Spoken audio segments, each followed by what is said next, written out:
we've got a fall arts preview with details on all the events that you won't want to miss. and news on ways you can get involved. All this and more coming up About Town.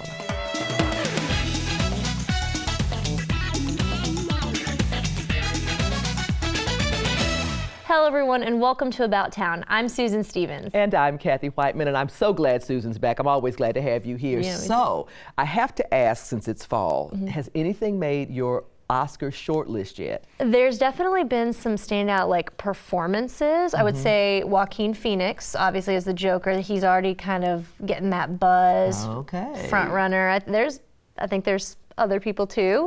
Okay. And then I just watched Shia LaBeouf's new film, Honey Boy. That's not coming out until November, but he wrote it, and it's about his relationship with his father. He actually plays his dad. Wow. Very powerful stuff, very compelling. My favorite screenplay so far. Ah, okay. And then I might have something else later on in the show. Oh, you might clue us in. Yeah. Hey, all right, that's wonderful. Well, I'm so glad you're here. So glad to be here. And we are thrilled that you could be with us too for a special edition of the show, an all interview format full of great events to celebrate fall. We've also got my review of 2 new fall movies and a list of even more great events coming up soon. As always, we'd love to hear from you. Let us know if there's a community event you'd like to promote on the show or a story you'd like to see us cover. You can email us at ictn@cityofirving.org or connect with us on social media. Please subscribe to our YouTube channel, like us on Facebook, and follow us on Twitter. We'd love to hear from you. The Irving Symphony Orchestra kicks off their 2019-2020 season this week. Conductor and music director Hector Guzman joins us with the preview. Welcome. Well, thank you for having me again. It's always great to see you, Hector. I was you. looking over the season this week, because I always kind of like to preview what's coming up, so I won't be too surprised. And man, you guys have got some great talent coming in. Yeah, so let's talk about the concert that you're opening the season with. Yes, Daniel Emmett, who was a finalist on this small competition called America's Got Talent. Oh, that's tiny. Yeah. A small thing. So that's our opening concert. So we're really excited about him coming, and it's a beautiful voice, wonderful tenor, so it's going to be a lot of fun. I always enjoy hearing somebody who's got a gorgeous voice, wrap that voice around beautiful music, so I know you guys are going to have a great time. Yes, we are. Yeah. Can you tell us about the other upcoming concerts? Oh yes, the season, as you mentioned, is very flexible. It has a little bit of everything for everyone. Daniel Emmett starts this October 26th. In November, we have 13-year-old child prodigy James Tien performing the Rhapsody in Blue by George Gershwin. That's one of my favorites. I cannot wait to see a 13-year-old perform this. It's going to be a lot of fun. This kid is something else. Then in December, our Christmas concert, we have Haley Sicking, a wonderful soprano, and the Irving Chorale joins us again. Going to be our Christmas favorites, the whole bit. Even Santa's coming. Oh, okay. That'll be fun. Yes. And then in January, we continue our season with our former concertmaster, Veselin Demirev, performing not only the Four Seasons by Vivaldi, which is always a top 10, top 20 classical music piece, but also the Four Seasons by Piazzolla. So we're going to have Vivaldi and tango music at the same time. I love that. Great. We continue in February with Rachmaninoff with a twist. And what that means is that on the first half of the concert, we have the Cullen County Ballet Theater performing with classical music in the background. And then the second half features Ludmil Angelov, a Bulgarian pianist, performing Rachmaninoff's second piano concerto, which it's a wonderful piece. It is gorgeous. And to top it all off, to the icing on the cake is the Texas Tenors. Another winner of America's Got Talent, and so we're really excited about the whole season. It sounds like a glorious season. Yeah. So to put something like this together, of course, it takes a lot of resources, your resources, and also monetary resources. How can viewers help support the symphony? Well, the main thing is that I hope that they would be interested in subscribing. The thing is, there's 6 concerts a year. It's not terribly busy, but every month has a new thing. If you buy a subscription, even if you don't go, you can always give it to your family, to your friends, to your colleagues, and all of that. And it's a good investment because there are discounts allowed with that. And also, it's a wonderful gift. And once you become part of our family, you realize that that's what we are. It's not just somebody aloof there way out there on stage, but we are a family. And we also have a wonderful body of volunteers, a staff. We make every concert an event. Absolutely, it's the case. Yeah, absolutely. Could you touch a little bit on the youth concert series too? Yes, our concerts for kids, as we call it, they take place actually this week. Fifth graders from all of the Irving Independent School District and private schools, and you name it, everybody comes. Yeah. And this year our title is Music of Flight and Fantasy. Music like Swan Lake, the Air Force Song, E.T., music from Hook, Flight to Neverland, and great. Things like that. It takes place at Calvary Church because it's a bigger place, and about 4,000 kids come to those concerts. So wow, it's something that we're very proud and always willing to do. It's amazing to see the smile on the faces of those kids. Great program. Best thing in the world you can do for a kid is introduce them to music at an early age. Agreed. My personal opinion. Yeah, so, absolutely. Yeah, let's you and every psychologist out there, they know. Well, Hector, thanks so much for the preview, folks. Thank you. You'll want to see this first concert. It's coming up Saturday, October 26th, 7:30 p.m. in Carpenter Hall. America's Got Talent's Daniel Emmett, who is a finalist on the show. And then go to irvingsymphony.com to get details. I think you can still get season tickets. Get details on the concerts coming up this season. Hector, come back and see us. Thank you for having me. Thank you. The Irving Schools Foundation's signature event is right around the corner. Crystal Scanio and Kim Brielle are here with the details. Welcome. It is great to see you ladies, and I sense a theme here. So before you say anything, I just have to say I am always amazed. Every year you come up with a great theme. I always think they're never going to top it next year. You topped it this year. Well, so thank you. Tell us about that theme. This year's theme is Queen of the Nile, Legacy Gala in Egypt. So as you know, every year we try and highlight a new part of our district. We're very culturally diverse, and so we like to have different countries highlighted, and we're so excited with Queen of the Nile. Kimberly came up with the idea, and we're running with it, and we have all kinds of fun things in store. Great idea. Yeah, I love this event. Tell me, are there any special touches? Oh yes, I was going to say our patrons can always count on special touches, you know, for the gala. And I know we've got like an amazing person who's in charge of all the decor, and so you know she goes all out every year, and we'll have sphinxes, you know, pyramids, everything that you would expect. But then we're adding like some really special touches too. We have like a belly dancer coming, and she actually has some special talents that she'll feature, which we don't want to give away. It's kind of a surprise. But then we also have like a sand dig that we're doing, sand dig for diamonds. Ooh. So I believe that's what we're doing. Yeah, that's fun. Oh yeah, and we've got lots of wonderful auction items, some special trips that people are really going to want to bid on, and so we're really excited about this year's theme. So. And you forgot the best part. And the best part, of course, is that every year we always pick an animal to feature at the gala. And this year we've gone all out, and we have a camel. Oh. And what is really cute is that his name is Humperdinck, which it fits with our theme. That's perfect. It's so perfect. Yeah. Humperdinck the camel, Yes. Queen of the Nile. This is all coming together in a great way. I only wish that I could be there and have, you know, come in on a barge. But anyway, that's my own fantasy, and we won't talk about that right now. But I do want to talk about how important this event is for the efforts that you guys have every year at the Schools Foundation. Can you tell us how it's going to fit in this year? Sure. This is our, as you mentioned earlier, our signature event. This is our top fundraiser for the year, and where we really let the audience know what our efforts have been throughout the year.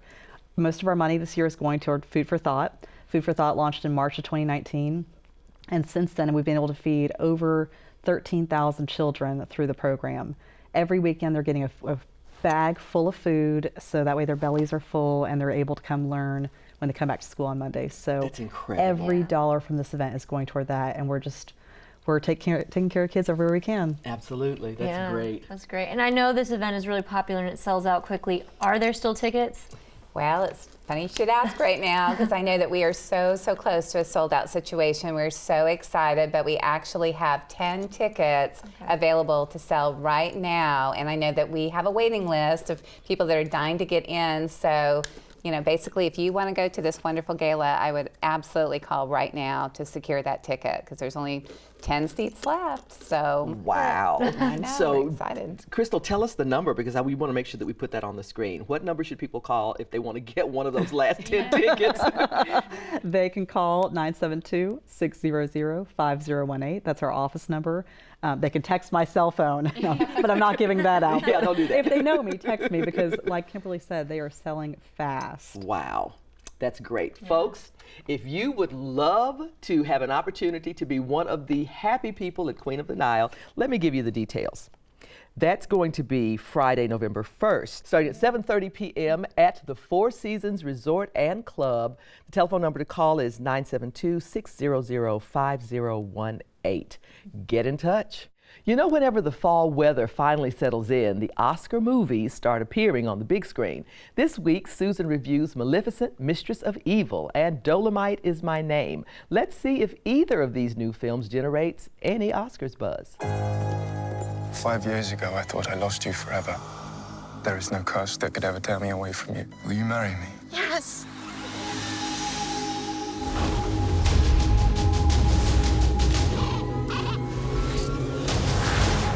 Mistress, I have a little bit of news. Don't ruin my morning. I was not a fan of the first Maleficent movie. Out of all the Disney animated villains, she is by far the scariest and most evil. So you can imagine my surprise when she was portrayed as good. So good, in fact, that she became Princess Aurora's loving godmother. The film completely lost me, and the slow storyline didn't help. However, I am pleased to say that the sequel, Maleficent, Mistress of Evil, isn't terrible. Prince Philip has proposed to Aurora, and Maleficent is less than thrilled, as this means two different worlds are colliding. Aurora and Maleficent's home in the moors with all the fairies and enchanted woodland creatures, and Philip's castle is in Ulstead, a land populated by normal humans. This really shouldn't be an issue, but it is. Humans are scared of these magical beings, and the two territories have stayed separate. But the engagement pleases Philip's father, the king, as he wants unity. But the same can't be said about the queen, wickedly played by Michelle Pfeiffer. She will finally get the love of a real mother. Tonight, I consider Aurora my own. There is no union. There will be no wedding. What have you done? We go home now. Needless to say, the meeting with the couple's parents didn't go well. Maleficent's rage causes a war, one that Aurora isn't sure which side to be on. This is also the film's not-so-subtle way of saying we should stop the divide in this world and come together as one. I'm not gonna lie, it's a little preachy, and at times it's painfully cheesy. But you can have fun with this movie, starting with the performances. Angelina Jolie fantastically reprises her role as Maleficent. She conveys a sultry, villainous quality while still gaining empathy for her character. And Elle Fanning returns as a wide-awake Aurora, who this time around actually has a personality and some depth. And for the most part, the film's action-packed sequences and fast pace keeps the audiences engaged. It's far from a must-see, and other critics will argue that this sequel wasn't necessary, but for those who didn't like the first movie, you might find some redemption in Maleficent, Mistress of Evil.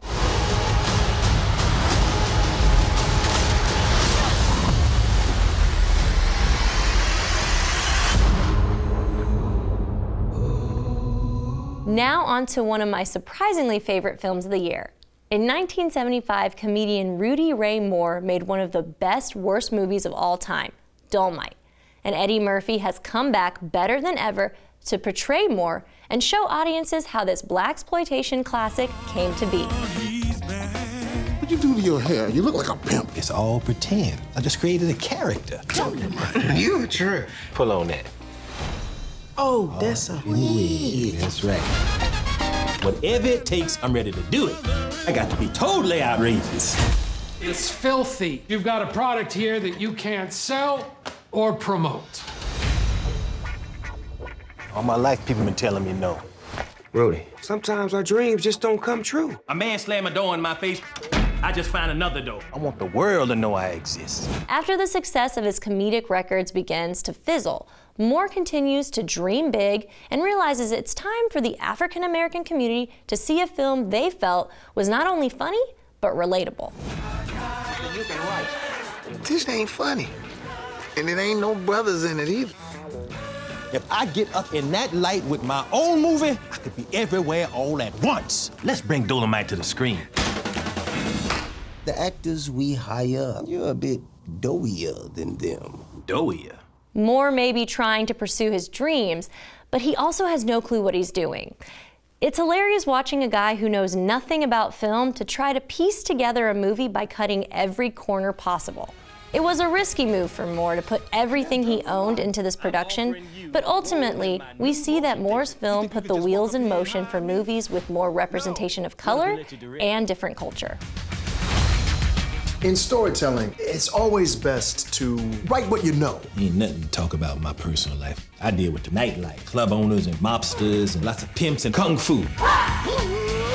Do you know karate? No, but I'm a fast learner. I can learn how to chop me a motherfucker. Action. Believe in the buzz that is already surrounding Murphy, because it's all true. His performance reminds us of the comedy we've been missing, while still tugging at our heartstrings during his tender moments. It's a performance that should be recognized during this Oscar race. The film is a refreshing underdog story of faking it till you make it. Dolomite Is My Name brings on the laughs while uplifting our spirits. For About Town, this is Susan Stevens. Up there on that big screen. Maleficent, Mistress of Evil is currently playing at AMC Irving Mall, Fun Movie Grill Irving, and Alamo Drafthouse Cinema, Las Colinas. Dolomite Is My Name is available on Netflix, but if you want a movie theater experience, it's also showing at Studio Movie Grill, Arlington. Another event that supports the great work of the Irving Schools Foundation is the annual Live to Lead. Crystal is back with the details. Presto change-o. I'm back. Yeah, honey, I'm back. This is such a wonderful event. Year 5. Year 5. Wow. How did you guys get this event at the schools for the Schools Foundation? It all came to be a couple years ago when Mark Fenner was looking for a charity of choice, and he and I met, and he told us about what he wanted to do with his Live to Lead simulcast, and I told him what we want to do with our kids and growing them to be future leaders, and it was a perfect fit. So we've grown over the years. It started as a very small event, selling some tickets, inviting some kids to come watch this leadership simulcast, and it has grown over the 5 years. I'm so proud of this event. That's wonderful. Yeah, that's great. So tell us, what is it like for a day for the attendees? Well, for our attendees, they receive leadership training. We have amazing speakers. John Maxwell, of course, we all know, is just a phenomenal speaker. Learned so many leadership skills from him. And this year, I'm very proud to say it's majority women on his panel. He brings in amazing speakers to talk about their leadership journeys and where they've gone in their lives. We have Rachel Hollis, who wrote Girl Wash Your Face, really big, #1 New York bestseller right now. And then we also have Angela Ahrens. She was the Senior Vice President for Apple. So a lot to learn from these ladies. Yeah, that's great. But the attendees will learn a lot. There's a lot of great networking that goes on. And then additionally, just such a great thought to think that 2,000 of our students will be hearing the same message simultaneously. So we'll have it simulcast to their schools, and they'll be hearing the same message. Oh, that's great. So you won't have to bus kids in. Exactly. Oh, that's We're bringing incredible. it to them. That is great. We don't want any barrier in the way to say that a kid missed out on this great opportunity. That is excellent. So obviously there's benefits for the community, there's benefits for the students. Is there a benefit for specifically to the Irving Schools Foundation? Absolutely. There are scholarships that 100% of the proceeds, Mark donates the simulcast to us, the students do the food, so 100% of the proceeds go to 2 scholarships for our students. Last year we offered 2 $5,000 scholarships. Wow. And they have to be students that actually went through the training. So they've gone through the training and now they've applied for the scholarship and they get to go to college with it. So it's incredible. Wow. Yeah, it is. That is fabulous. So for the students that are in attendance, is there anything for them? So they're actually asked to write essays at the end, and we received those essays, and they're incredible stories of things they picked up on, things that they've learned along the way, and you just think you're reading, you know, a grown person's message, and they're these young kids that are just taking it all in and really benefiting from it. So the kids have told us they love listening to this. It is great, it is. So most important question of the day, how do we register? You can go to our website. We are all over Facebook with our event. It is November 14th and 15th. There's 2 days. We tried to do, so the 14th will be an evening, and then the 15th is a morning. So just in case there's no excuse not to come, I guess is what I'm trying to say. Be there this year or be square. Yes. Folks, you can get involved with this year's Live to Lead. Help the kids, help yourself, help the Schools Foundation. Go online to irvingschoolsfoundation.org for specific details and register for this incredible event. You won't be sorry that you did. This community gathers the second Saturday of November to honor those who have served our country in the armed forces. The event is called Unite for Troops. It's the brainchild of Sydney Porter, and she joins us with the details for this year's event. It is always great to see you. You too. And I look forward to it every year. We need to get together more, but we know we're going to get together for this. So this event has become so special to the community. Everybody loves it. Remind us how it got started. Well, this really is a grassroots event, which means you're putting it on and your audience is putting it on. There's no other entity. We would love for your audience, anyone who wants to come out, wants to get involved, wants to volunteer, would be great. But it started 2 days after 9/11, when the country said, what are we going to do? And Irving said, well, what are we going to do? So we had our first event. Yeah, and it has grown so much over the years. Can you tell me what kind of commitment you're doing to the troops this year? We are shipping supplies to our troops worldwide. And they are asking for more help because right after 9/11, or when our troops first went over, everyone was supporting them. But very few supplies go over there now. And these are going to the most desolate and desperate areas. So you guys are making a difference, as you always have, but you are continuing to make a difference, which is a real commitment. So the day is always so much fun. Give me some highlights. What can we expect this year? This year is going to be a lot of fun. We have a Bell 47, which is a MASH Vietnam Korean Air helicopter that's going to be there. Wow. It's the same type you see in the TV show MASH. Oh. Okay. And it even has tail numbers 4077. And we're even doing a raffle for a half-hour ride. So you don't have to be there to win. We'll do the trip later. But you can come by the store early to get tickets or there. Then we're having the spirit of Rosie the Riveter. And that is going to be portrayed by Abigail Rich, who is a supermodel. And she is spending the day with us in honoring our troops, and she wanted to come out in order to show her support. Ah, that's great. Then we have Santa. Now, he doesn't normally come this early, but he's on his way to see the troops. And when he heard about it, he said he wanted to stop by in his camos in order to take the love and good wishes back. Well, I love that, and I love it. It's a great way to get the kids involved, too, and so that is really neat. Yeah, that's great. So how can people get involved and help out? Well, they can go to unitefortroops.com. They can check with Porter's Army Navy store. They can go to unitefortroops@gmail.com and just get in touch with me or show up that day. We have a lot of supplies to pack, and we need a lot of good, caring people to pack them. Plus, we need more. So as you come out, please stop by the quickest little store and bring us something to send the troops. All right, fantastic. Cindy, thank you so much for being here, and thank you so much for all that you do for our troops and to bring the community together. Folks, Unite for Troops is Saturday, November 9th, 10 a.m. to 4 p.m. at Porter's Army Navy store, 600 East Irving Boulevard. For more details, visit unitefortroops.com. Thanks for being here, Cindy. Thank you. Thank you. Irving's favorite hometown clowns, Slappy and Monday, have an amazing new venture that you won't want to miss. Dick Monday and Tiffany Riley are here with a preview. Welcome, guys. Well, thanks for having us. Always so glad to see you guys, and you have to forgive me about the hometown clown thing, but it's just right there, and I have to walk through that door, right? It's true. So, the Petit Palace is so good. Oh, thank so you so incredibly much. good. Please tell the audience what the show is. Well, a Petit Palace is a small tent, 150 seats maximum. If you have 40 people in there, it feels full, and that's what's really great. But no one's more than 5 or 10 feet away as you experience. So, so you feel the excitement. But I think, you know, circus is an interesting art form. It's been around forever. And it goes through different changes, and right now the great big circuses are not doing well.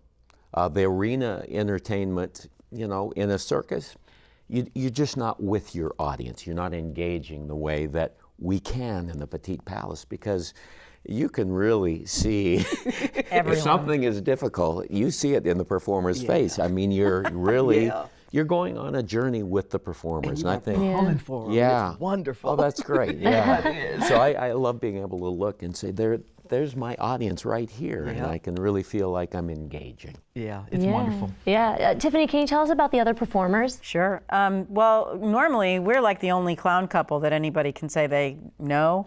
In this show, there's 3 clown couples. Oh. So couples that live and work together and perform around the world. And we also have a great magician, Skip Gladstone is his name.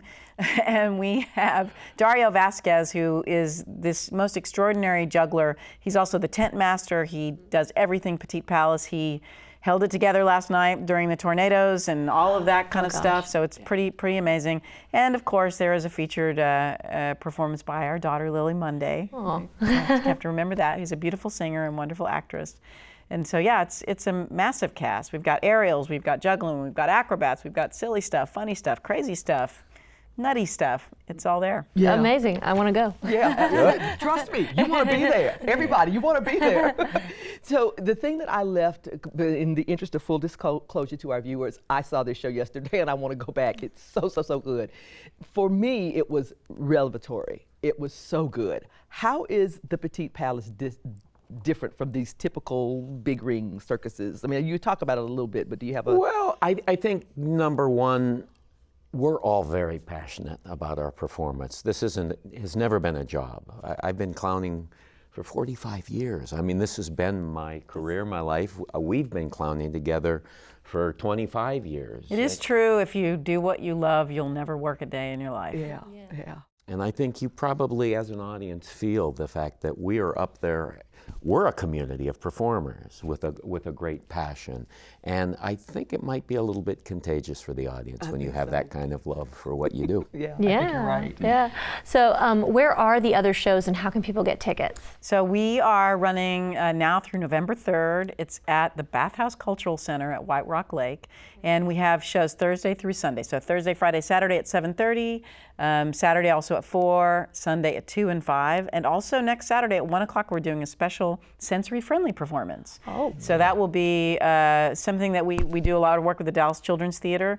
And it's a special performance where the lights aren't quite as bright, the sound isn't quite as loud, and it's perfectly fine if a child needs to get up and run around or go outside for a few minutes. Yeah, and if I could just add on the fact that I think a lot of parents are sometimes, if the children transitioning into new environments is scary for any kid. But if you're on the spectrum or you have a child who has some special needs, it can be even more frightening. So what we've done is create an environment that's very safe. We have a social story that you can watch before you go so that the kids and the parents can see exactly what they're going to observe. And we tone down all of the sound, and all the lighting is very friendly. We keep the doors open. So it's a chance for parents who maybe hesitant to take their kids out to see special events. This is the time to bring any kid in the world. Well, that's great. That's great. And it ties in so beautifully with the work that you guys do through the Laughter League. So before I let you go, because we got to get wrapped up, I know, tell us about the Laughter League. So the Laughter League is our nonprofit organization. Our mission is to inspire laughter through performance, outreach, and education. We do that by providing professional healthcare clowns performers at children's hospitals. Also, we do probably over 100 school shows every year. We teach science, math, language arts, and we now do a bullying show, a lot of them this month, as it's October, and there's a focus on that. So we do, everything we do is an effort to engage our audience and reach underserved communities, kids who are sick and their families, and really try to make a difference with the power of humor. Yeah, well, you guys absolutely do that. I'm just proud to know you. Folks, you've got to go and see the Petit Palace. That's through November 3rd on the shores of the lovely White Rock Lake near the bathhouse. For more details, visit laughterleague.org. And here are some other expansive things to do happening about town. Main Stage Irving Las Colinas brings the Tony Award-winning A Chorus Line to Carpenter Hall for 2 weekends only, starting November 1st. Friday and Saturday shows are at 7:30 p.m. and Sunday matinees are at 2:30 p.m. You do not want to miss this singular sensation. The Lone Star Youth Orchestra opens their 2019-2020 season with Autumn in Paris on Wednesday, October 6th at 7 p.m. The entertainment series of Irving presents the Three Redneck Tenors on Sunday, November 10th at 2 p.m. And the Comedy Pet Theater comes to Irving with 2 shows, 9:30 a.m. and 7:30 p.m. on Friday, November 15th. All these shows are in Carpenter Hall, and you can get tickets and other information by calling 972-252-ARTS. And that wraps up this edition of About Town. Thanks for joining us. Please be sure to tune in next time for a look at Fall Fest 2019, and we'll have a preview of a chorus line. We'll also bring you stories on Ark Attack and the Kingdom Choir at the Irving Arts Center. We'll leave you tonight with a look at Mama's Party Cabaret in their new location at Main Stage 222. For About Town, I'm Kathy Whiteman. And I'm Susan Stevens. Have a great evening. Singing softly to the dawn. Rivers belong where they can